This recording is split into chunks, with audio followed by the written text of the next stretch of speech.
जहाँ से sclera start होता है इस बैरियर को हम बोलते हैं लिम्बस। इस बैरियर को बोला, जो स्ट्रक्चर आपको दिखाई दे रही है यहाँ पे, ये स्ट्रक्चर, ये है हमारी सिलियरी मसल्स और ये है सस्पेंसरी लिगामेंट्स। जब भी मसल कॉन्ट्रैक्ट होंगी तो फोकल लेंथ डिक्रीज होगी, मसल रिलैक्स होंगी तो फोकल लेंथ इंक्रीज होगी। एंगल को हम बोलते हैं एंगल ऑफ द प्रिज्म, यानी एक तो ये सरफेस, एक ये सरफेस, इनके बीच में ये आई इंसिडेंट रे, ये अंदर चली गई और ये निकल गई बाहर, तो ये जो बाहर निकली इसको हमने बोला इमर्जेंट रे। तो ये जो इंसिडेंट रे थी इसके बीच में और इस इमर्जेंट रे के बीच में क्या एंगल है, तो इसको हमने आगे एक्सटेंड कर दिया और इस रे को हमने पीछे एक्सटेंड कर दिया, यहाँ पे मिल गई, तो ये एंगल बन गई, यानी वो एंगल जिसके लिए एंगल ऑफ रिफ्रैक्शन होगा 90 डिग्री, उसको हम बोलेंगे क्रिटिकल एंगल। क्या मतलब है इस बात का, यहाँ से समझते हैं डायग्राम से। तो जब भी हम डेंसर मीडियम से रेयर में जाएंगे तो लाइट नॉर्मल से दूर चली जाएगी, लाइट नॉर्मल से दूर चली जाएगी, लाइट नॉर्मल से दूर चली जाएगी, और जब भी हम इस एंगल को इंक्रीज करेंगे तो एक ऐसा एंगल आएगा जिसमें एंगल ऑफ रिफ्रैक्शन हो जाएगा 90 डिग्री। ये है हमारी आई ड्रॉप। अब यहाँ पे जो प्रिज्म का काम करेगी वो है आई ड्रॉप। जैसे ही लाइट आई वो चली गई रेयर मीडियम से डेंसर मीडियम में, क्योंकि आपको पता है air is a rare medium, water is a denser medium. तो लाइट चली गई रेयर से डेंसर में। तो twinkling of stars, there are two phenomena responsible for the twinkling of stars. तो ट्विंकलिंग ऑफ स्टार वेवलेंथ, यानी जितनी ज्यादा वैल्यू होगी वेवलेंथ की उतनी कम होगी स्कैटरिंग। तो आपको पता है ये कलर होता है जिसका जो लाइट है वो चली जाती है। तो ये 4 फिनोमेना है आपके 10th क्लास में लाइट से रिलेटेड। बाकी diffraction of light, polarisation of light वगैरह आप 12th क्लास में पढ़ेंगे जाके। हेलो एवरीवन, तो आज हम बात करेंगे human I and the colourful world की। तो सबसे पहले आप सभी को हैप्पी कृष्ण जन्माष्टमी। तो चलिए शुरू करते हैं, human I and the colourful world. तो आई, ये है हमारी आई। तो ये वाला जो वाइट पार्ट आपने देखा है इसको हम बोलते हैं स्क्लेरा, और ये जो ब्लैक पार्ट होता है बिल्कुल बीच में डार्क एकदम, इसको हम बोलते हैं प्यूपिल। और जो ये कलरफुल पार्ट होता है ज़्यादातर ब्लैक ही होता है, ब्लैक ब्राउन या ग्रीन कलर का, तो वो होता है आइरिस। यानी जिस पार्ट की वजह से हमारी आई में कलर हमें दिखाई देता है वो है आइरिस। तो डिटेल्स देख लेते हैं आई की, ये आपका एनसीईआरटी में डायग्राम्स है। तो फर्स्ट ऑफ ऑल जो आउटर लेयर होती है हमारी वो है आइरिस। हम दूसरे डायग्राम से करते हैं, वैसे आप वो भी बना सकते हैं। यहाँ पे आपको क्लियरली दिखाई देगा कि ये है लेंस, ये है प्यूपिल, बिल्कुल बीच वाला जो डार्क पार्ट होता है ये है हमारा आइरिस, और ये है कॉर्निया। ये जो थ्रेड लाइक स्ट्रक्चर है इसको हम बोलते हैं सस्पेंसरी लिगामेंट, और ये जो स्ट्रक्चर आपको दिखाई देती है इसको हम बोलते हैं, ये है मसल्स, और इनको हम बोलते हैं सिलियरी मसल्स। और ये है हमारा स्क्लेरा। पीछे जो फिल्म होती है एक पतली सी इसको हम बोलते हैं रेटिना, ये है ऑप्टिक नर्व्स, और ये है हमारी रेटिनल आर्टरी एंड वेन्स। और ये है बिल्कुल डिटेल डायग्राम, इसमें आपको बिल्कुल समझ में आ जाएगा भी क्या क्या है, कहाँ पे है आई के अंदर। तो ये जो पार्ट है जहाँ से लाइट एंटर करती है आई में उसको, ये है प्यूपिल, यहाँ से एंटर करेगी लाइट। सिर्फ इतनी सी ओपनिंग होती है जो बिल्कुल डार्क पार्ट होता है आई का, उसको हम प्यूपिल बोलते हैं। और प्यूपिल का काम है लाइट को कंट्रोल करना, है ना। अगर लाइट एंटर करेगी तो ये लाइट को ही कंट्रोल करेगा, तो प्यूपिल का काम है लाइट को कंट्रोल करना। दूसरा, यहाँ पे जो आइरिस है, जो कलरफुल पार्ट है, वो कंट्रोल करता है इस प्यूपिल के साइज़ को, आइरिस। उसके बाद है कॉर्निया, ये जो पार्ट आपको दिखाई देता है बाहर की तरफ, ये पूरा का पूरा, ये है हमारा कॉर्निया, यहाँ से यहाँ तक। अब यहाँ पे आपको एक यहाँ पे एक आपको बैरियर दिखाई देगा, ये है बैरियर इधर। इसको अगर हम कलर करें तो ये यहाँ पे छोटा सा है बैरियर, और इस साइड भी यहाँ पे है एक बैरियर। तो ये 2 बैरियर्स हैं। यहाँ से जो स्टार्ट होता है वो स्क्लेरा स्टार्ट हो जाता है, यहाँ से आगे है स्क्लेरा, यहाँ से आगे है स्क्लेरा, और यहाँ से ये जो पार्ट है इसको हम बोलते हैं कॉर्निया। अब जहाँ से स्क्लेरा स्टार्ट होता है इस बैरियर को हम बोलते हैं लिम्बस, इस बैरियर को बोला जाता है लिम्बस। यानी कि जो कॉर्निया है वो स्क्लेरा के अंदर ही बना होता है, कोई अलग से पार्ट नहीं होता। भी अगर आप सोचोगे पहले एक लेयर स्क्लेरा है फिर उसके ऊपर कॉर्निया है, ऐसा कुछ नहीं है। स्क्लेरा के अंदर ही लगा होता है कॉर्निया, और कॉर्निया ट्रांसपेरेंट हो जाता है। यहाँ से इसकी जो टिश्यूज हैं वो चेंज हो जाते हैं और ये बन जाता है, ये ट्रांसपेरेंट वहाँ पे नहीं रहता। तो नेक्स्ट पार्ट जो है लेंस है हमारा। लेंस क्या करता है, लेंस आई को फोकस करता है। रिफ्रैक्शन जो है मैक्सिमम वो हो जाता है हमारे कॉर्निया के थ्रू, यानी इस कॉर्निया के थ्रू ही मैक्सिमम रिफ्रैक्शन हो जाएगा। बाकी जो पार्ट बचेगा ये जो है इसका काम है सिर्फ रेटिना पे लाइट को फोकस करना। जो भी लाइट बाहर से आई है उसको रेटिना पे फोकस करने का काम है लेंस का। कॉर्निया का काम रिफ्रैक्शन का, इसका फोकस करने का। अब सस्पेंसरी लिगामेंट का क्या काम है और सिलियरी मसल्स का क्या काम है। ये जो चीज़ है सिलियरी मसल्स, ये कंट्रोल करती हैं इसके फोकस को, यानी लेंस के फोकस को कंट्रोल करने का काम है सिलियरी मसल्स का। फोकस को कैसे कंट्रोल करोगे? थिकनेस से हम कंट्रोल करते हैं फोकस को। अगर इसकी थिकनेस यानी लेंस की थिकनेस अगर बढ़ जाती है तो इसका फोकस डिक्रीज हो जाएगा, फोकल लेंथ सॉरी। और अगर इसकी थिकनेस डिक्रीज हो जाती है तो इसका फोकल लेंथ जो है वो इंक्रीज हो जाती है। ये रेटिना है, स्क्रीन जिसके ऊपर इमेज बनती है। ऑप्टिक नर्व है लास्ट में जो ब्रेन तक मैसेज लेके जाती है कि कौन सी इमेज या किस टाइप की इमेज बनी है। ये आर्टरी और वेन्स हैं जो कि ब्लड सप्लाई करती हैं हमारी आई को। ये डिफरेंट पार्ट आप ये डायग्राम भी बना सकते हैं बिल्कुल क्लियर। आई होप आपको सभी के फंक्शन समझ में आ गए। सिलियरी मसल्स को हम डिटेल्स में भी पढ़ेंगे जब हम पावर ऑफ अकोमोडेशन के बारे में पढ़ेंगे, लेंस की पावर ऑफ अकोमोडेशन। तो नेक्स्ट देखते हैं ह्यूमन आई। यहाँ पे नोट्स हैं अगर आप बनाना चाहें तो, अदरवाइज आप स्क्रीनशॉट ले सकते हैं और सिंपली वीडियो को स्किप कर सकते हैं आगे। Human eye is sense organ which helps to see, वो सेंस ऑर्गन जो हमें हेल्प करता है देखने के लिए। तो सेंस ऑर्गन आपको पता ही है, हमारे आई, नोज, जो टंग है, जो स्किन है, वो सेंस ऑर्गन्स हैं। और आई भी क्या है? एक सेंस ऑर्गन है जो हमें देखने में हेल्प करता है। आई बॉल का जो डायामीटर है वो है 2.3 centimetre. Parts of human I and their functions, तो ये जो है सारे के सारे पार्ट्स और उनके फंक्शंस है जो है नोट्स की फॉर्मेट में यहाँ पे लिख दिए हैं मैंने। तो कॉर्निया फर्स्ट ऑफ ऑल जो बाहरी पार्ट था हमारा, ये वाला जो पार्ट है जिसके थ्रू रिफ्रैक्शन होता है उसको देख लेते हैं। It is the outer most transparent layer of the I. Outer most और ट्रांसपेरेंट लेयर है आई की। मैक्सिमम रिफ्रैक्शन, जो मैक्सिमम रिफ्रैक्शन ऑफ लाइट है वो कॉर्निया के थ्रू ही होगा। It is embedded in sclera, ये बात भी मैंने आपको बता दी थी। फंक्शंस क्या है? Refraction of light and protection of light, यानी refraction and protections are functions of cornea. अब लेंस के बारे में देख लेते हैं। जो लेंस का टाइप है वो कौन सा होता है आई के अंदर? वो है convex lens of variable focal length. Variable का मतलब जो फोकल लेंथ चेंज होती रहती है उसको हम बोलेंगे variable focal length. It composed of fibrous jelly like material, तो ये कैसा होता है? जेली लाइक मटेरियल का होता है, यानी ये मोटा भी हो सकता है और पतला भी, यानी इसकी थिकनेस इंक्रीज भी हो सकती है और डिक्रीज भी हो सकती है। फंक्शंस क्या है? Converging the light on retina and form a real and inverted image, तो इसका फंक्शन है फोकस करना लाइट को, है ना। कन्वर्ज का मतलब क्या है? मिलाना। कहाँ पे लाइट को मिलाएगा? रेटिना के ऊपर, जो उस वहाँ पे लाइट को मिला देना इसका फंक्शन है। और रेटिना पे एक इमेज बनती है जो कि होती है रियल एंड इन्वर्टेड, और इस रियल एंड इन्वर्टेड इमेज को हमें हमारा जो ब्रेन है वो दिखाता है सीधा करके, है ना। इन्वर्टेड ये तो उल्टी इमेज है और हमें दिखाई देती हैं चीज़ें जैसी वो हैं, यानी कि सीधी। तो वो काम है ब्रेन का। उसके बाद है प्यूपिल। It is the central aperture in the iris, तो ये आइरिस के अंदर सेंट्रल अपर्चर है, यानी जो खाली पार्ट है वो। It is the window of the eye, यानी ये विंडो है आई की, क्या करती है ये? जिसके अंदर से लाइट आती है ना। फंक्शंस क्या है? It regulates and controls the amount of light entering the eye, यानी जो भी लाइट आएगी आई के अंदर उसको कंट्रोल करेगी प्यूपिल। नेक्स्ट है हमारा पार्ट आइरिस। आइरिस क्या है? It is a dark muscular diaphragm of the eye, ये हमने पढ़ा था। प्यूपिल के अराउंड जो डार्क स्ट्रक्चर थी, ये बीच में प्यूपिल है, तो इसके अराउंड जो डार्क स्ट्रक्चर थी उसको क्या बोलते हैं? आइरिस बोलते हैं।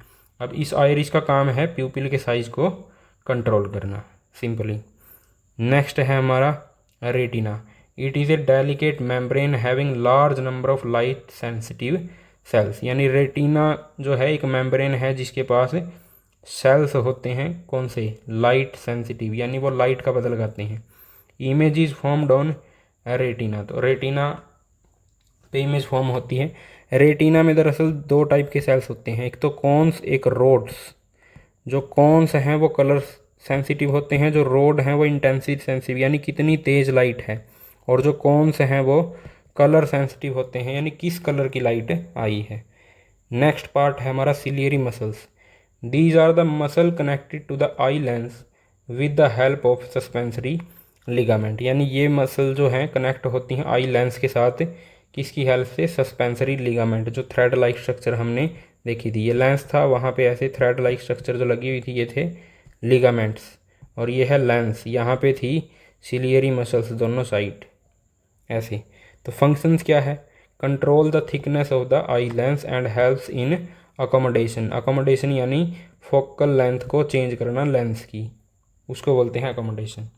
सम इम्पोर्टेंट टर्म्स, अब यहाँ पे ये जो सिग्नल लेके जाना है अभी रेटिना पे जो इमेज बनी है उसका सिग्नल ब्रेन तक लेके जाने का काम कौन करता है, ऑप्टिक नर्व करती है। ये मैंने आपको बता दिया है, ऑप्टिक नर्व, अगर आप लिखना चाहें तो। नेक्स्ट देख लेते हैं, हमारे पास है सम इम्पोर्टेंट टर्म्स हैं, far point, near point and accommodation. तो ये चीज़ें, तो फार पॉइंट क्या है, the maximum distance up to which we can see, कितनी दूर कोई आंख देख सकती है, यानी हम कितनी दूर तक देख सकते हैं वो पॉइंट। तो वो पॉइंट है हमारा इन्फिनिटी, यानी हम अनंत तक देख सकते हैं। Far point of human eye is infinity, infinity तक देखा जा सकता है। नियर पॉइंट क्या है, द मिनिमम डिस्टेंस है ना। फार पॉइंट मैक्सिमम डिस्टेंस और नियर पॉइंट है minimum distance up to which an eye can see without strain, यानी बिना किसी दर्द के, दुख के, जो आई जहाँ जिस मिनिमम डिस्टेंस तक देख सकती है। It is also called least distance of distinct vision, यानी अच्छा देखने की मिनिमम डिस्टेंस, उसकी वैल्यू है 25 सेंटीमीटर, यानी मिनिमम डिस्टेंस आपको रखनी होती है 25 सेंटीमीटर फ्रॉम योर आई, किसी चीज़ को अच्छे से देखने के लिए, यानी बिना स्ट्रेन, अगर आपकी आँखों पे कोई असर ना हो तो। नोट क्या है, range of human eye is 25 centimetre to infinity, यानी हमारी ह्यूमन आई की जो रेंज है वो -25 सेंटीमीटर टू इन्फिनिटी है।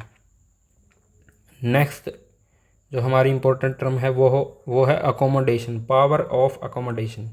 The ability of eye lens to adjust its focal length is called power of accommodation, है ना। तो फोकल लेंथ को चेंज कर पाना लेंस का, उसको ही बोलते हैं पावर ऑफ अकोमोडेशन या फिर accommodation. Focal length can be changed with the help of ciliary muscles, ये हमने सिलियरी मसल्स के फंक्शन में देखा था कि फोकल लेंथ जो है वो चेंज की जा सकती है सिलियरी मसल्स की हेल्प से। तो कैसे की जा सकती है वो देख लेते हैं। ये है हमारी सिलियरी मसल्स, ये है हमारी सिलियरी मसल्स। तो ये जो स्ट्रक्चर आपको दिखाई दे रही है यहाँ पे, ये स्ट्रक्चर, ये है हमारी सिलियरी मसल्स और ये हैं सस्पेंसरी लिगामेंट्स। तो जब ये सिलियरी मसल्स ऐसे लेंस की तरफ जाएंगी तो ये यहाँ से सिकुड़ जाएंगी, है ना, यानी कॉन्ट्रैक्ट होंगी, इस साइड से भी कॉन्ट्रैक्ट होंगी। तो जब ये कॉन्ट्रैक्ट होंगी यानी एक दूसरे को खींचेंगी, ये इस तरफ खींचेगी, ये इसको इस तरफ खींचेगी, तो लेंस नीचे की तरफ जाएगा, तो लेंस हो जाएगा थिक, है ना। लेंस पे इस साइड से भी प्रेशर पड़ेगा और इस साइड से भी प्रेशर पड़ेगा जब ये कॉन्ट्रैक्शन होगा इनका, यानी एक दूसरे की तरफ ये खींचेंगी, इसको ऐसे खींचेंगी ये एक दूसरे को, तो क्या होगा, कॉन्ट्रैक्शन। कॉन्ट्रैक्शन से लेंस हो जाएगा हमारा थिक और फोकल लेंथ हो जाएगी हमारी डिक्रीज। आपको पता है अगर लेंस थिक होगा तो उसकी पावर हो जाएगी ज़्यादा, और जिस लेंस की पावर ज़्यादा होती है उसकी फोकल लेंथ हो जाती है कम।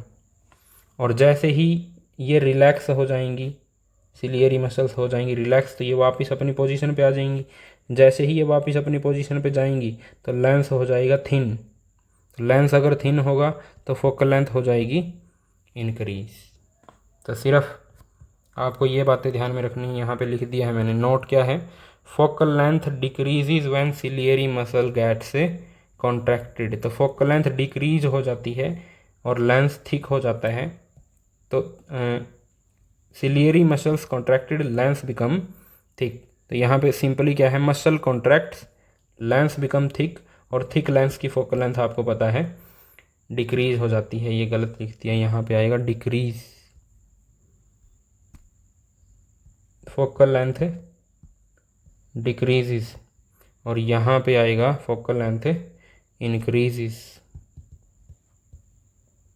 है ना।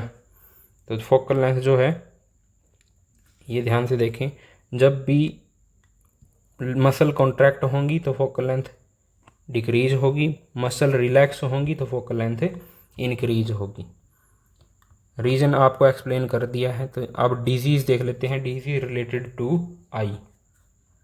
Myopia, near sightedness, the eye disease in which a person can see near objects clearly but cannot see far objects clearly। यानी वो डिजीज़ या वो डिफेक्ट जिसमें नियर के ही ऑब्जेक्ट दिखाई देते हैं, इसीलिए इसको बोला नियर साइटेडनेस, जिसमें नियर के ही ऑब्जेक्ट दिखाई देते हैं क्लियरली, फार ऑब्जेक्ट दिखाई नहीं देते।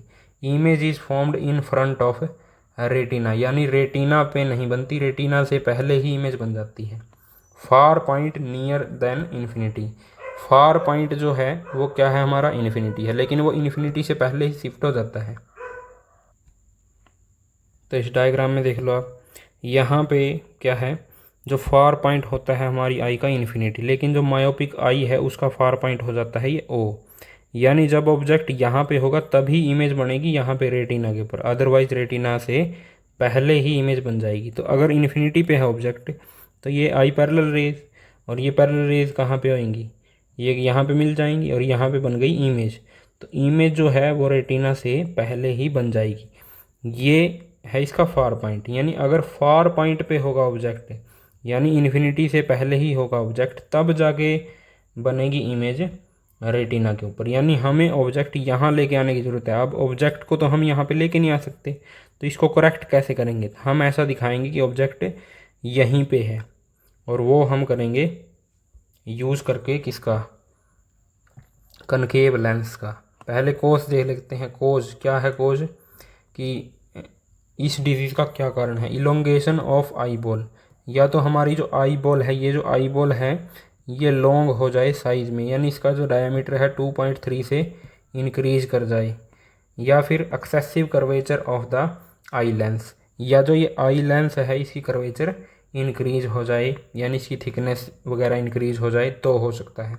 ये दो रीजंस हैं। Correctness, use of concave lens of suitable power, suitable power का कनकेव लेंस को यूज़ करके। द कनकेव लेंस प्लेस्ड, अब यहाँ पे क्या हुआ है, ये था हमारा क्या, फार पॉइंट, लेकिन हमें यहाँ पे ऑब्जेक्ट तो लेके आ नहीं सकते, ऑब्जेक्ट तो है इन्फिनिटी पे, और वो ये ऐसे पैरेलल रे आई हैं यहाँ से इन्फिनिटी से, ये ऐसे आई, और अगर ये लेंस नहीं होता तो ये सीधी जाती और यहाँ पे इमेज बनाती यहाँ पे, लेकिन हमने लगा दिया लेंस। जो लेंस क्या करेगा, ये जो पैरेलल रे आई थी इनको दूर दूर कर देगा एक दूसरे से, और दूर दूर कर देगा तो हमें ऐसा लगेगा कि ये यहाँ से आई है, यानी ऑब्जेक्ट यहाँ पे है, तो उसको वो ऑब्जेक्ट क्लियरली दिखाई देगा, उसकी इमेज बन जाएगी रेटिना के ऊपर।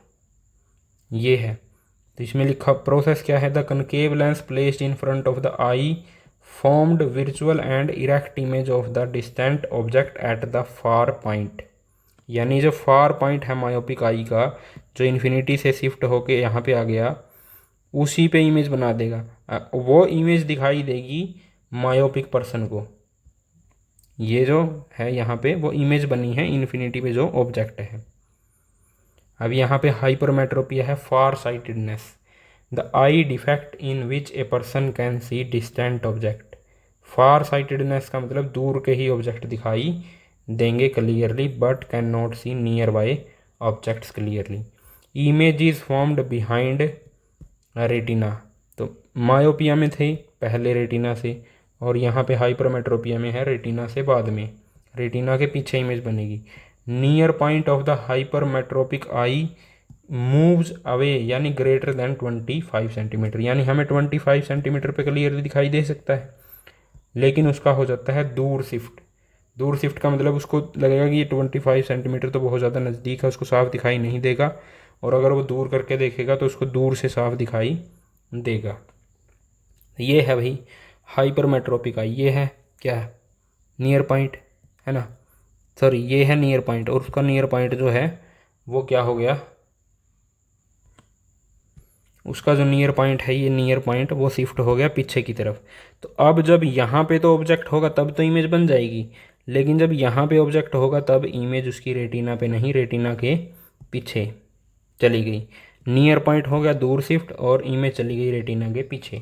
अब यहाँ पे जब ऑब्जेक्ट होगा तभी जाके उसकी इमेज बनेगी रेटिना के ऊपर। अब ऐसा तो है नहीं यहाँ पे रखा हुआ ऑब्जेक्ट हम यहाँ पे शिफ्ट कर देंगे, तो हम क्या करेंगे, इसी करेक्टनेस के लिए कन्वेक्स लेंस का यूज़ करेंगे। कोज क्या है, कोज सेम सा ही है, आई बॉल की शेप में चेंज आना, focal length of lens becomes long, और लेंस का साइज चेंज हो जाना, बस लेंस और focal length sorry eye ball और फोकल लेंथ का चेंज हो जाना, दोनों में कोस सेम ही है लगभग।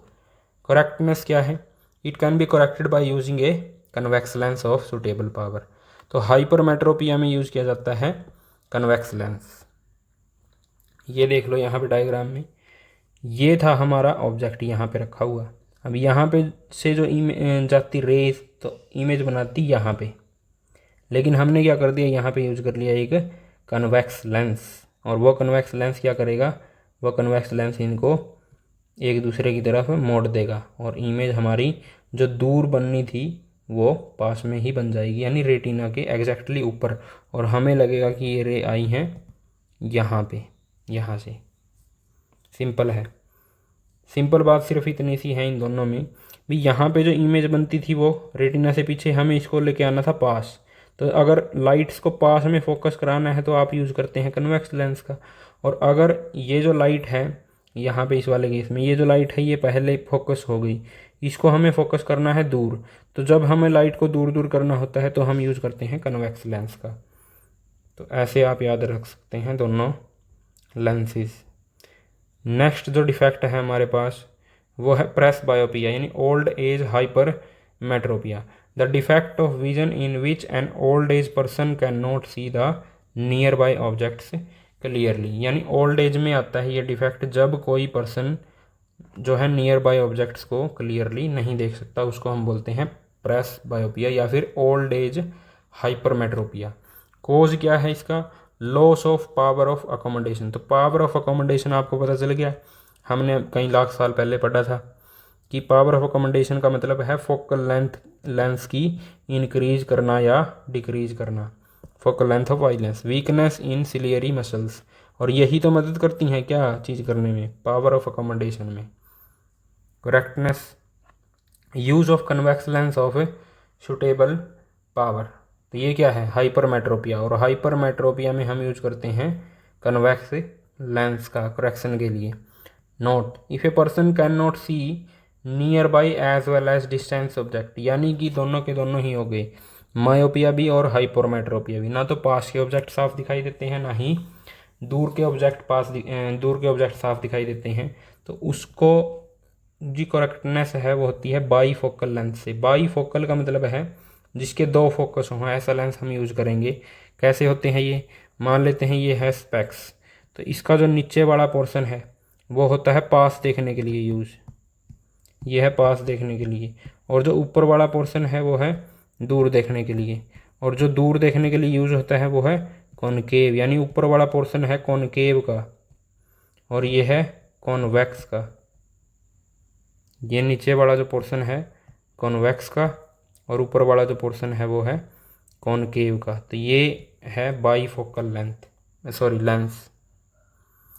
Refraction through a prism. तो प्रिज्म क्या है? सबसे पहले तो ये जो शेप आपको दिखाई देती है ये है प्रिज्म। यहाँ पे ये है एक रेक्टेंगल, ये भी इस साइड है एक रेक्टेंगल, और इसके नीचे अगर आप देखोगे इसको पलट के तो इसके नीचे भी बना होगा एक रेक्टेंगल। और दो ट्रायंगल हैं, ये एक ट्रायंगल है और दूसरी तरफ ये एक ट्रायंगल है। तो यहाँ पे क्या है? Prism is a pyramidal piece of glass having two triangular bases, एक ये बेस और एक ये base, and 3 rectangular lateral surfaces. ये मैंने बता दिया आपको, 3 रेक्टेंगुलर सरफेसेस हैं हमारे पास। अब एंगल ऑफ प्रिज्म का मतलब क्या है? जो ये रेक्टेंगुलर सरफेस हैं इनके बीच के एंगल को हम बोलते हैं एंगल ऑफ द प्रिज्म। यानी एक तो ये सरफेस, एक ये सरफेस, इनके बीच में जो एंगल है वो है angle of the prism. Now what is dispersion of light? तो अभी तक जो आपने किया है वो किया है reflection of light.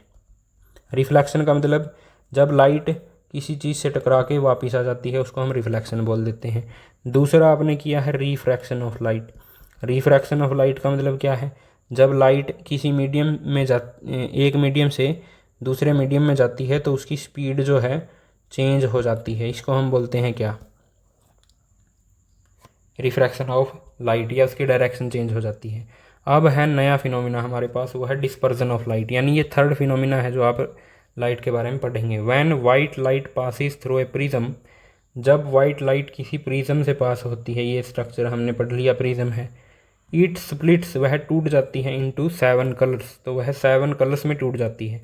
This is called dispersion of light, यानी कि वाइट लाइट का प्रिज्म से पास होने पर 7 कलर्स में टूट जाना क्या है, डिस्पर्जन ऑफ लाइट है, जिसकी वजह से आपको रेनबो दिखाई देता है, वो कौन है, डिस्पर्जन ऑफ लाइट।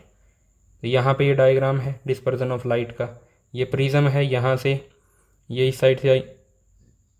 इस साइड से हमारी वाइट लाइट आती है और ये वाइट लाइट पास हो जाती है तो 7 कलर्स दिखाई देते हैं। ये आपका NCERT वाला डायग्राम है जो आप बना सकते हैं एग्ज़ाम में।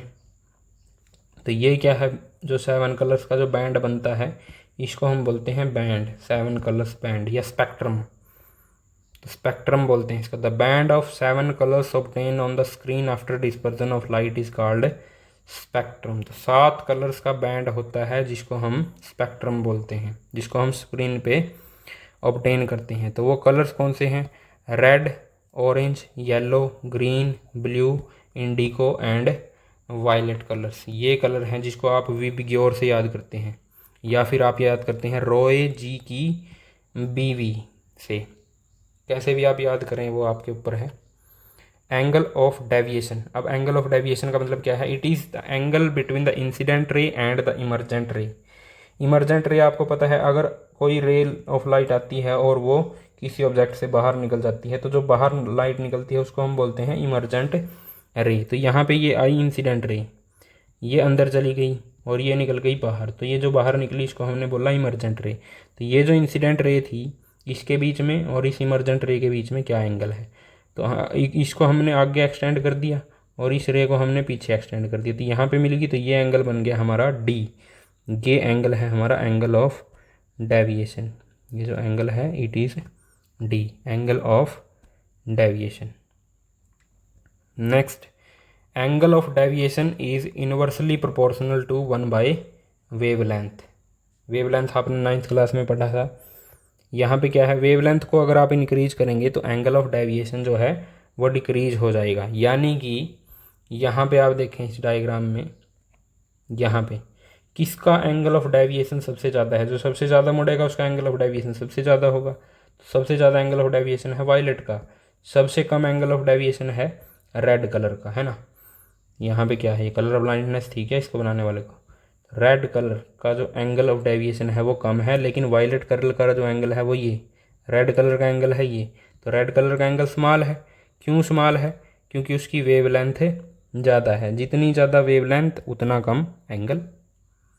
Red is the least deviated colour, least deviated का मतलब वो कम मुड़ा है colour, as it has a largest wavelength, यानी रेड कलर की वेवलेंथ होती है ज़्यादा जिसकी वजह से वो कम मुड़ा। Violet colour is the most deviate colour, यानी सबसे ज़्यादा डेविएशन जो आया वो वायलेट कलर में आया क्योंकि इसकी वेवलेंथ होती है स्मॉल। अब ये वेवलेंथ क्या होती है, ये वैसे तो 9th क्लास का टॉपिक है, मैं बता देता हूँ। जो चीज़ें हैं वो वाइब्रेशन में चलती हैं, यानी एनर्जी वाइब्रेशन में फ्लो करती है। तो एक वाइब्रेशन के पूरे साइकिल को हम वेव बोल देते हैं, जिसको आप ऐसे डिनोट करते थे। तो ये पूरा साइकिल और इसकी पूरी लेंथ को हम बोलते हैं वेवलेंथ। सिंपल शब्दों में बताया है। रेड ये हमने कर लिए दोनों। नेक्स्ट पे आते हैं क्रिटिकल एंगल। तो ये है नेक्स्ट टॉपिक के लिए। What is critical angle? It is the angle of incidence for which the angle of refraction is 90 degree, यानी वो एंगल जिसके लिए एंगल ऑफ रिफ्रैक्शन होगा 90 डिग्री, उसको हम बोलेंगे क्रिटिकल एंगल। क्या मतलब है इस बात का, यहाँ से समझते हैं डायग्राम से। ये एक इंटरफेस है और यहाँ से ये है डेंसर मीडियम और ये है हमारा रेयर मीडियम, और लाइट जाती है डेंसर टू रेयर मीडियम इस पोजीशन में। तो ये जो लाइट है वो चली गई डेंसर टू रेयर, और आपको पता है भी जब भी लाइट डेंसर टू रेयर जाती है तो वो ये है नॉर्मल, नॉर्मल से दूर चली जाती है। वैसे तो ये लाइट जाती है ऐसे जाती है सीधी की सीधी, लेकिन यहाँ पे क्या है, ये डेंसर मीडियम है, ये रेयर मीडियम है, तो ये away from the normal move कर गई। यहाँ पे ये लाइट जाती है ऐसे, ये भी अवे फ्रॉम नॉर्मल मूव कर गई, है ना। यहाँ पे एंगल था I, अगर मैं बोलूँ मैं इस लाइट को ऐसे लेके जाऊँगा तो ये और इस साइड बैंड हो जाएगी, और अगर ये और इस साइड बैंड हो जाएगी तो ये लगभग इस सरफेस के बिल्कुल ऐसे चलेगी पैरेलल, इस सरफेस के पैरेलल हो गई, यानी नॉर्मल के साथ 90 डिग्री का एंगल। यानी वो इंसिडेंट एंगल जिसके लिए रिफ्रैक्शन का एंगल हो जाए 90 डिग्री, उसको हम बोलते हैं critical angle. Simple, critical angle सभी को समझ में आ गया। वो इंसिडेंट एंगल जिसके लिए एंगल ऑफ रिफ्रैक्शन 90 डिग्री हो। अब यहाँ पे क्या है, total internal reflection of light. इसका मतलब क्या है टोटल इंटरनल रिफ्लेक्शन का, पहले डायग्राम से समझ लेते हैं, बाद में करेंगे डेफिनेशन। यहाँ से हम जाएंगे हमेशा ही रेयर टू डेंसर, यानी टोटल इंटरनल रिफ्लेक्शन की पहली कंडीशन ही यही है कि आपको रेयर से डेंसर मीडियम से रेयर मीडियम में जाना है। तो जब भी हम डेंसर मीडियम से रेयर में जाएंगे तो लाइट नॉर्मल से दूर चली जाएगी, लाइट नॉर्मल से दूर चली जाएगी, लाइट नॉर्मल से दूर चली जाएगी। और जब भी हम इस एंगल को इंक्रीज करेंगे तो एक ऐसा एंगल आएगा जिसमें एंगल ऑफ रिफ्रैक्शन हो जाएगा 90 डिग्री। ये ऐसे लाइट चली गई। और अगर मैं बोलूँ कि मैं इसको और ज़्यादा इंक्रीज कर दूँ इस एंगल को, तो और ज़्यादा इंक्रीज कर दोगे तो लाइट नॉर्मल से और ज़्यादा दूर चली जाएगी, है ना। पहले केस में लाइट ये ऐसे चली गई दूर, दूसरे केस में लाइट ऐसे जाती लेकिन ये ऐसे चली गई दूर, तीसरे केस में लाइट ऐसे जाती तो ये और दूर चली गई नॉर्मल से। तो जैसे ही ये नॉर्मल से दूर गई तो ये तो वापस उसी मीडियम में चली गई। तो ये तो रिफ्रैक्शन होने की बजाय यहाँ पे क्या हो गया, रिफ्लेक्शन ही हो गया। ये रिफ्रैक्शन है, ये भी रिफ्रैक्शन है, ये क्या है, ये तो रिफ्लेक्शन है ना, एक ही मीडियम में चले जाना वापस, ये है रिफ्लेक्शन ऑफ लाइट। तो अब देख लेते हैं डेफिनेशन। तो ये हुआ कब है, जब हमने एंगल को क्रिटिकल एंगल से भी ज़्यादा कर दिया, इंसिडेंस एंगल को, है ना। ये कम एंगल है, ये थोड़ा और ज़्यादा है जिसको हमने क्रिटिकल एंगल बोल दिया, थोड़े और ज़्यादा एंगल पे इंसिडेंस करा दिया, क्रिटिकल एंगल से भी ज़्यादा कर दिया। When light enters obliquely from denser medium to rare medium, यानी जब लाइट जाती है डेंसर मीडियम से रेयर मीडियम में, and the angle of incidence exceeds का मतलब बढ़ जाता है आगे the critical angle, critical angle से भी ज़्यादा हो जाता है जब incident angle, then the light reflects in the denser medium, यानी लाइट वापिस ही डेंसर मीडियम में चली जाती है। जब हमारा इंसिडेंट एंगल क्रिटिकल एंगल से भी ज़्यादा हो जाता है तो वापस लाइट डेंसर मीडियम में ही चली जाती है। इसको हम बोलते हैं total internal reflection of light. I hope आपको डायग्राम से क्लियर हो गया होगा what is total internal reflection. दो कंडीशन मैंने आपको बताई हैं टोटल इंटरनल रिफ्लेक्शन की। फर्स्ट कंडीशन क्या है, हमको डेंसर मीडियम से रेयर मीडियम में जाना है। दूसरी कंडीशन है एंगल ऑफ जो इंसिडेंस है वो ग्रेटर देन होना चाहिए क्रिटिकल एंगल से, तभी जाके होगा टोटल इंटरनल रिफ्लेक्शन। तो इस टोटल इंटरनल रिफ्लेक्शन, ये क्यों पढ़ लिया टोटल इंटरनल रिफ्लेक्शन, तो हम पढ़ेंगे इसके बेस पे रेनबो को। रेनबो वैसे तो एक डिस्पर्सन का फिनोमिना है, लेकिन यहाँ पे थोड़ा सा रोल जो है टोटल इंटरनल रिफ्लेक्शन का भी है। It is a natural spectrum appears in the sky after rain shower. तो ये तो सभी को पता है एक नेचुरल स्पेक्ट्रम है। स्पेक्ट्रम क्या होता है, कई लाख साल पहले हमने पढ़ा था भी spectrum of light is A band of 7 colours, है ना। जो वाइट लाइट जो है किसी प्रिज्म में से जाती है तो वो 7 कलर्स में टूट जाती है, और यहाँ पे स्क्रीन पे हमें 7 कलर्स मिलते हैं। इस बैंड को हम बोलते हैं स्पेक्ट्रम। और अगर जो नेचुरल स्पेक्ट्रम है वो हो जाएगा हमारा रेनबो। कब मिलेगा, जब रेन शावर्स हैं, जब रेन बंद हो जाएगी। Rainbow is observed in the direction opposite to the sun. और रेनबो को ऑब्जर्व करने की कंडीशन है कि वो जो है हमेशा किसी अपोजिट में बनेगा, सन की अपोजिट में, यानी सन आपके पीछे होना चाहिए अगर आपको रेनबो देखना है। Phenomenon involve in the formation of rainbow, यानी कौन से फिनोमिना हैं जो बे फॉर्मेशन के लिए जिम्मेदार हैं रेनबो की। फर्स्ट ऑफ ऑल है dispersion of light. Dispersion of light का मतलब है लाइट का 7 कलर्स में टूट जाना। तो लाइट अगर 7 कलर्स में नहीं टूटेगी तो रेनबो दिखाई नहीं देगा। रेनबो का मतलब ही है 7 कलर्स का होना। रिफ्रैक्शन ऑफ लाइट, यानी लाइट जब एक मीडियम से दूसरे मीडियम में जाएगी। डिस्पर्जन में क्या था, लाइट कहाँ जाती थी, ग्लास के अंदर, ग्लास प्रिज्म के अंदर। तो जब प्रिज्म के अंदर जाएगी तो यहाँ पे बाहर मीडियम है एयर, प्रिज्म के अंदर है ग्लास, तो मीडियम चेंज हो गया ना, तो डिस्पर्जन भी होगा, रिफ्रैक्शन भी होगा, और टोटल इंटरनल रिफ्लेक्शन भी होगा।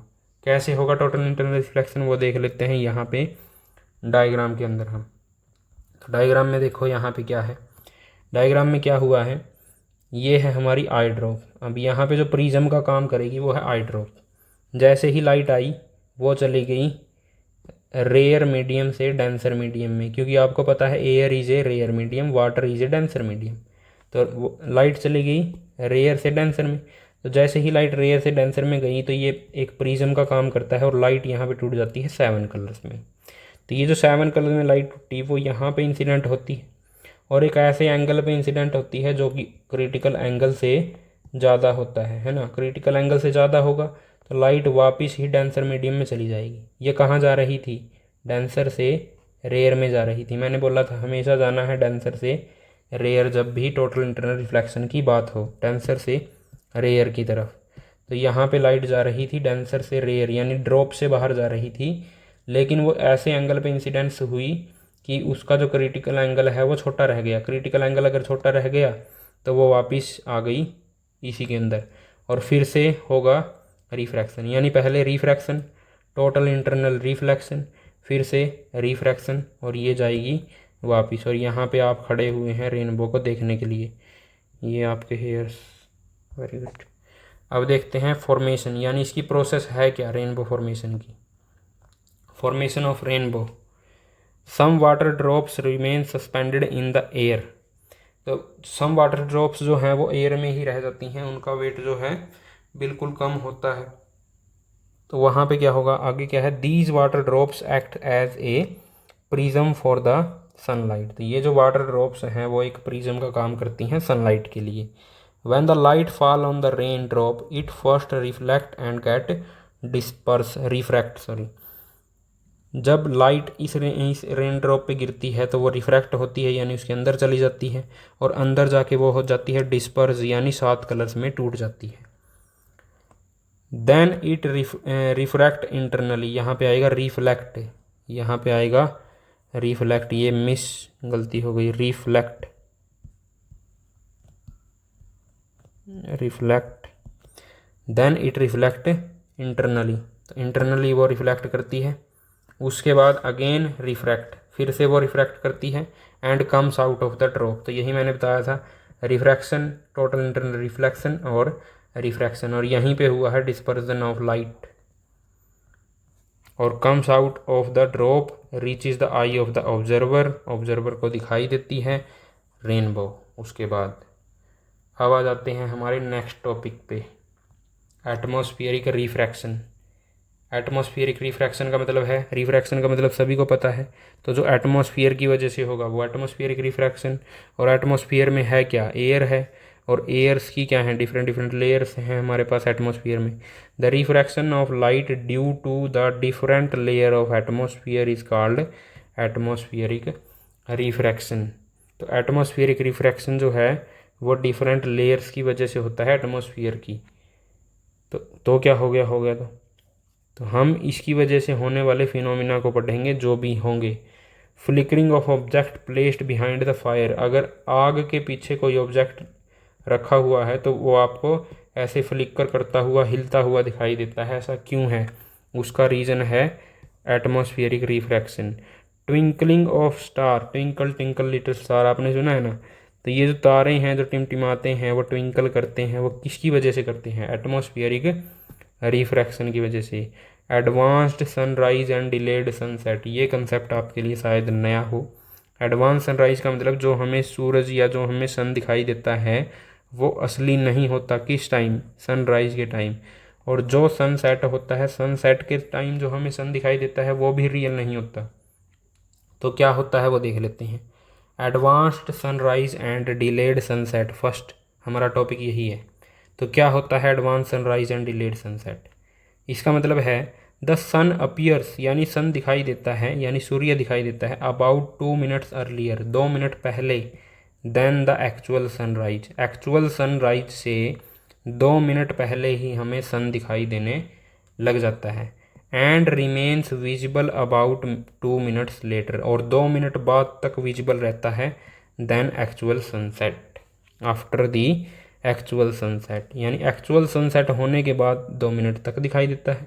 और सनराइज होने से 2 मिनट पहले दिखाई देना शुरू हो जाता है, सनसेट होने के 2 मिनट बाद तक दिखाई देता है। ये है advance sunrise and delayed sunset. Advance का मतलब पहले ही राइज हो गया, डिलेड का मतलब सनसेट में देरी हो गई। रीज़न क्या है इसका, वो रीज़न देख लेते हैं। सबसे पहले डायग्राम से समझ लेते हैं। यहाँ पे ये है हमारा ओरिजिन, ये जो बिल्कुल अर्थ पे आके मिल गया, ये है ओरिजिन। इससे नीचे जब सन चला जाएगा तभी हम बोलेंगे सनसेट हो गया। लेकिन एक्चुअल में होता क्या है, यहाँ से जो रेज आती हैं वो यहाँ पे आके क्या करती हैं, रिफ्रैक्शन ऑफ लाइट, क्योंकि यहाँ पे है रेयर मीडियम और एयर एक डेंसर मीडियम हो जाएगा, क्योंकि यहाँ पे तो क्या है, वैक्यूम है सभी जगह पे। तो जैसे ही यहाँ पे आएगा तो होगा रिफ्रैक्शन, तो लाइट मूव कर जाएगी, बैंड हो जाएगी नॉर्मल की तरफ, और वो बैंड होती ही जाएगी, क्योंकि आपको पता है एटमॉस्फेयर में बहुत ज़्यादा या अलग अलग लेयर हैं एयर की, तो वो बैंड होती होती ऐसे ही, और हमें दिखाई देगा कि लाइट आई है यहाँ पे, यहाँ से लाइट आई है। तो जहाँ से लाइट आती है हम वहीं पे क्या बनाते हैं, इमेज, यानी वहीं पे हमारा दिमाग इमेज बना लेता है। तो इमेज बनेगी यहाँ पे, तो हमें जो सन है वो ऊपर दिखाई देगा, और ये वाला सन कब छिपेगा, जब ये वाला सन बहुत नीचे चला जाएगा, तो ये वाला सन यहाँ पे आ जाएगा, तब जाके हम मानेंगे कि सनसेट हुआ है। लेकिन एक्चुअल में सनसेट पहले ही हो चुका है। इतने दिनों से आप इसको देख रहे थे, नकली सन देख रहे थे इतने दिनों से।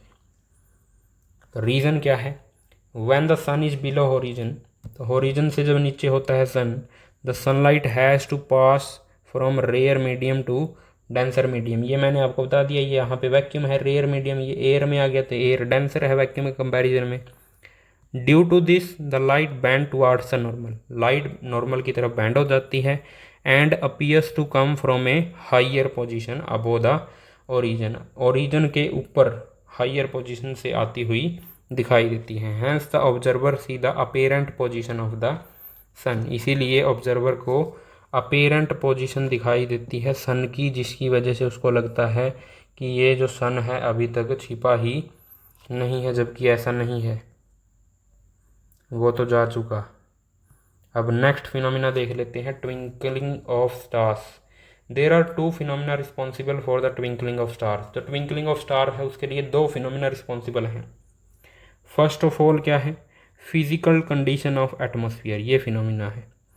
जो स्टार्स हैं भाई वो बहुत ज़्यादा दूर हैं हमारी अर्थ से, stars are very far from the earth, so they behave as a point object, बिल्कुल छोटे दिखाई देते हैं, as a point source act करते हैं। फर्स्ट क्या है कंडीशन, फिजिकल कंडीशन जो है एटमॉस्फेयर की वो कांस्टेंट नहीं है, वो चेंज होती रहती है। एयर का आपको पता है कभी गर्म होकर ऊपर जाती है, कभी ठंडी होकर नीचे आती है, तो ये इसलिए इसकी फिजिकल कंडीशन अगर कांस्टेंट नहीं है तो स्टार्स से जो आने वाली जो लाइट है वो डिफरेंट डायरेक्शन में मूव कर जाती है। क्यों मूव कर जाती है, क्योंकि रिफ्रैक्टिव इंडेक्स चेंज होता रहता है। This results in the fluctuation of the apparent position of the star, यानी हमें स्टार कभी यहाँ कभी यहाँ कभी यहाँ कभी यहाँ कभी यहाँ कभी यहाँ ऐसे दिखाई देता है, इतना भी नहीं हिलता, मतलब थोड़ी थोड़ी पोजीशन चेंज होती हैं। Secondly the amount of light, first तो है उसकी पोजीशन हिलती है ना, किसकी वजह से, फिजिकल कंडीशन कांस्टेंट नहीं है इसकी वजह से। सेकेंडली अमाउंट ऑफ लाइट भी कम होती रहती है उसकी, यानी वो कभी ज़्यादा लाइट देता है कभी वो कम लाइट देता है, ऐसा क्यों है।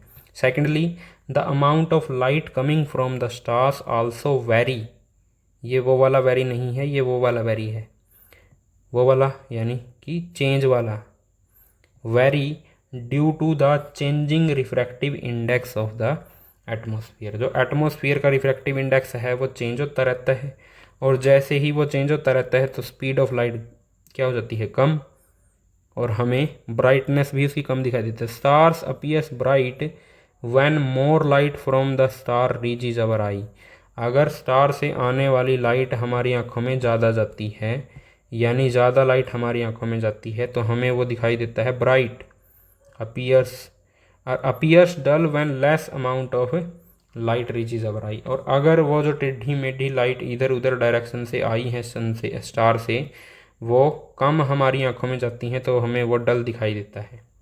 तो ये दो रीजन्स हैं, फर्स्ट रीजन है सेकंड रीजन है इंटेंसिटी ऑफ लाइट, और फर्स्ट रीजन है डायरेक्शंस ऑफ लाइट। तो इन दो रीजन्स की वजह से द स्टार्स अपीयर्स ब्राइट, हमने पढ़ लिया। Both these effects are responsible for the twinkling of stars, तो ये दो रीजन रिस्पॉन्सिबल हैं जिसकी वजह से स्टार्स जो है वो ट्विंकल करते हैं। नेक्स्ट है स्कैटरिंग ऑफ लाइट, तो एक बार रिकैप देख लो, यानी रिवीजन। सबसे पहले हमने पढ़ा था क्या, रिफ्लेक्शन ऑफ लाइट, जब लाइट एक मीडियम से उसी मीडियम में वापस चली जाती है।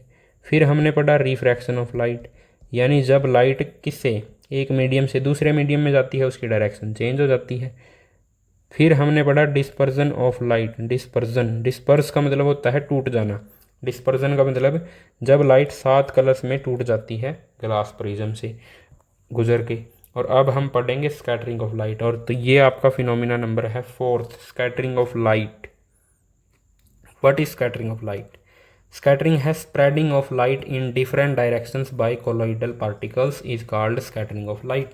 ये आपने कई साल पहले 9th क्लास में भी किया होगा। Scattering of light, the phenomenon of spreading of light in different directions by colloid particle is called scattering of light। Scattering of light भी इन्वर्सली प्रोपोर्शनल है वेवलेंथ के। एक और चीज़ इन्वर्सली प्रोपोर्शनल थी वेवलेंथ के, वो था angle of deviation D, wavelength के इन्वर्सली प्रोपोर्शनल था। ये भी हमने कई साल पहले पढ़ा था शायद। तो scattering of light is inversely proportional to wavelength, यानी जितनी ज़्यादा वैल्यू होगी वेवलेंथ की उतनी कम होगी स्कैटरिंग। तो आपको पता है एक कलर होता है जिसका नाम है रेड, ये जो रेड कलर है इसकी वेवलेंथ है बहुत ज़्यादा, और अगर वेवलेंथ है बहुत ज़्यादा तो स्कैटरिंग होगी बहुत कम, यानी सबसे कम स्कैटर होने वाला कलर है रेड कलर। और ब्लू कलर जो है, ब्लू कलर ज़्यादा स्कैटर होता है, सॉरी जो ब्लू कलर है वो ज़्यादा स्कैटर होता है भी, क्योंकि इसकी वेवलेंथ जो है वो है कम। वेवलेंथ अगर कम होगी तो स्कैटरिंग होगी ज़्यादा, तो ब्लू कलर ज़्यादा स्कैटर होता है। वैसे ही जो वायलेट कलर है वो भी, उसकी स्कैटरिंग भी बहुत ज़्यादा होगी, लेकिन वायलेट जो है इतना आई सेंसिटिव नहीं होता, यानी आई कैप्चर नहीं करती इतना वायलेट कलर को जितना ब्लू कलर को कर लेती है। तो नेक्स्ट डिस्कस करते हैं कि इस स्कैटरिंग पे बेस हमने क्या क्या चीज़ें पढ़नी है। जैसे डिस्पर्जन के बेस पे हमने पढ़ा रेनबो को, तो यहाँ पे सबसे पहले इस फार्मूले पे बेस देख लेते हैं स्कैटरिंग ऑफ लाइट के फार्मूले पे, यानी scattering is inversely proportional to wavelength. यहाँ पे क्या है, particles of small size scatter mainly blue light. जो स्मॉल साइज के जो पार्टिकल्स हैं, हमने यहाँ पे बात की कोलॉइड पार्टिकल्स की, जो 9th क्लास में आपने कोलॉइडल सोल्यूशन जो पढ़ा था वहाँ पे उसके जो पार्टिकल्स होते हैं उसको कोलॉइड पार्टिकल्स बोलते थे 1-2 साल पहले, 10 साल पहले 9th क्लास में जो भी था। तो कोलॉइड पार्टिकल्स से टकरा के अगर लाइट डिफरेंट डायरेक्शंस में चली जाए तो उसको हम बोलेंगे स्कैटरिंग। तो यहाँ पे जो कोलॉइड पार्टिकल्स का साइज अगर बहुत छोटा हो तो वो सिर्फ स्मॉल वेवलेंथ की लाइट को ही स्कैटर करेंगे, यानी कि size of particle small wavelength, और वो वेवलेंथ किसकी है, ब्लू कलर की है। पार्टिकल्स होंगे मीडियम साइज के तो वेवलेंथ हो जाएगी लॉन्ग, यानी कि रेड कलर है ना, ये रहा रेड कलर। तो particles of medium size scatter mainly red colour of light, particles of small size scatter mainly blue colour of light. Next क्या है, large particles scatter all the colours of the light. Large particles जो हैं वो सारे के सारे colours को ही scatter कर देते हैं, किसी को नहीं छोड़ते, इधर उधर फेंक देते हैं सभी कलर्स को, भाड़ में जाओ सारे कलर्स, तो इधर उधर फेंक देते हैं। तो अगर सारे कलर्स ही टूट गए है ना तो कैसी दिखाई देगी लाइट, वाइट। हमने पढ़ा था अभी, वाइट लाइट जब आती है प्रिज्म से पास होती है तो वो 7 कलर्स में टूट जाती है, इसीलिए हमें 7 कलर दिखाई देते हैं। अगर हम इन 7 कलर को इधर उधर भेज दें तो हमारे पास बचेगा क्या, वही वाइट लाइट बच जाएगी हमारे पास। तो नेक्स्ट क्या है, इस पे बिना स्कैटरिंग पे बेस्ड जो चीज़ें हैं वो है ब्लू कलर ऑफ लाइट। आपको जो स्काई है वो ब्लू दिखाई क्यों देता है, आज जान लीजिए राज को। The upper layer of the atmosphere contains very fine particle, और अभी अभी हमने पढ़ा था जो स्मॉल पार्टिकल्स हैं वो किसको स्कैटर करते हैं, ब्लू कलर को स्कैटर करते हैं। और जो अपर लेयर है एटमॉस्फेयर की उसमें है क्या, स्मॉल पार्टिकल्स ही हैं। These particles are able to scatter the light of short wavelength, और शॉर्ट वेवलेंथ किसकी है, मेनली ब्लू कलर।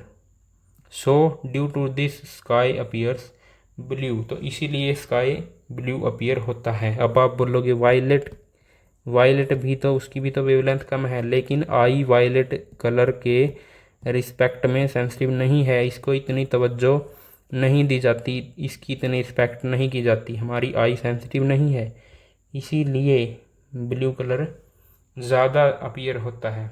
या ये मान लें कि जो ये पार्टिकल्स हैं वो मेनली ही स्कैटर करते हैं किसको, ब्लू कलर को, यानी इनका साइज ऐसा है कि वो ब्लू कलर को ही स्कैटर करेंगे, इसीलिए हमें स्काई दिखाई देता है ब्लू। तो नेक्स्ट क्या है, स्काई अपीयर्स डार्क। अभी तो बोल रहे थे स्काई अपीयर ब्लू, अभी स्काई अपीयर डार्क। किसको दिखाई देगा डार्क, एस्ट्रोनॉट को। एस्ट्रो का मतलब क्या होता है, एस्ट्रोन का मतलब होता है स्टार, यानी वो बंदा जो तारों में तारों की दुनिया में जाएगा, यानी astronaut. This is due to the absence of the atmosphere in the space.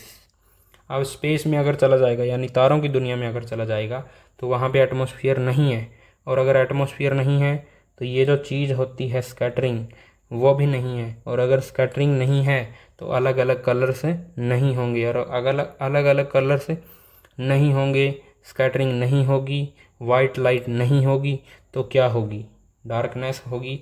तो इसलिए जो हमें स्काई दिखाई देता है वो डार्क दिखाई देता है।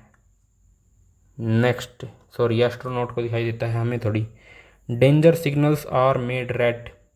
डेंजर सिग्नल रेड क्यों बनाए जाते हैं, क्योंकि फर्स्ट ऑफ ऑल जो एंगल ऑफ डेविएशन है किसका, रेड कलर का, वो वेवलेंथ पे डिपेंड करता है। इसकी वेवलेंथ है ज़्यादा, इसका डेविएशन है कम। दूसरा, स्कैटरिंग ऑफ लाइट, यानी जो स्कैटरिंग है वो भी इन्वर्सली प्रोपोर्शनल है वेवलेंथ के, और रेड की जो वेवलेंथ है वो है बहुत ज़्यादा, और बहुत ज़्यादा अगर वेवलेंथ होगी तो स्कैटरिंग होगी कम, कम स्कैटरिंग होगी, यानी इधर उधर नहीं फेंक सकते किसको, रेड कलर को। स्कैटरिंग का मतलब ही क्या है, कलर्स को इधर उधर फेंक देना, तो रेड कलर को आप इधर उधर नहीं फेंक सकते, और रेड कलर को अगर आप इधर उधर नहीं फेंक सकते क्योंकि इसकी वेवलेंथ है ज़्यादा, तो ये बहुत ज़्यादा डिस्टेंस ट्रैवल करता है without much scattering, therefore red colour is used. पूरा पढ़ लेते हैं।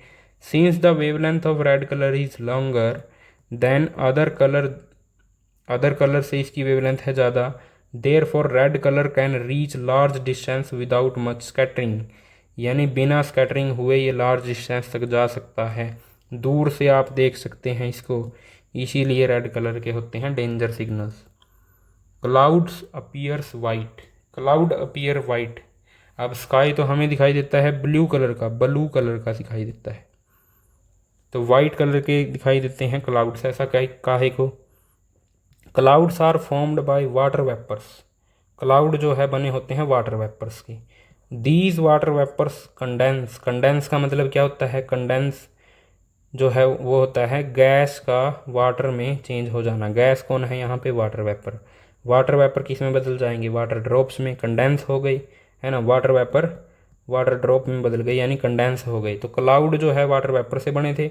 These water vapour condense and form water drops, और ये जो वाटर ड्रॉप्स हैं इतनी बड़ी होती हैं, यानी enough large to scatter all the colours of light, यानी ये सभी कलर्स को इधर उधर फेंक देती हैं। तो कौन सा कलर बचा, वाइट कलर, इसीलिए जो क्लाउड्स हैं वो वाइट कलर के दिखाई देते हैं।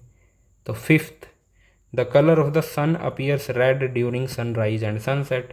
आपको शायद कुछ ने तो अंदाज़ा लगा लिया होगा ऐसा क्यों है। Colour of the sun appears red during sunrise and sunset. Sunrise और सनसेट के टाइम पे ऐसा क्यों होता है कि जो सन है और उसके आसपास का जितना भी एरिया है वो हमें रेड या येलो सा दिखाई देता है, रेडिश ऑरेंज, ऐसा क्यों है। At the time of sunrise and sunset, देखिए ये है अर्थ, ये है सन, ये है ओरिजिन, और ये है एटमॉस्फेयर। तो यहाँ पे इसने बहुत ज़्यादा डिस्टेंस ट्रैवल करनी पड़ी, और यहाँ पे बहुत कम डिस्टेंस ट्रैवल करनी पड़ी। तो इस ज़्यादा डिस्टेंस ट्रैवल करी जो सनलाइट ने, इसमें स्कैटरिंग ऑफ लाइट हो गया ज़्यादा, यही हमने लिखा है। At the time of sunrise and sunset the sun is near the origin.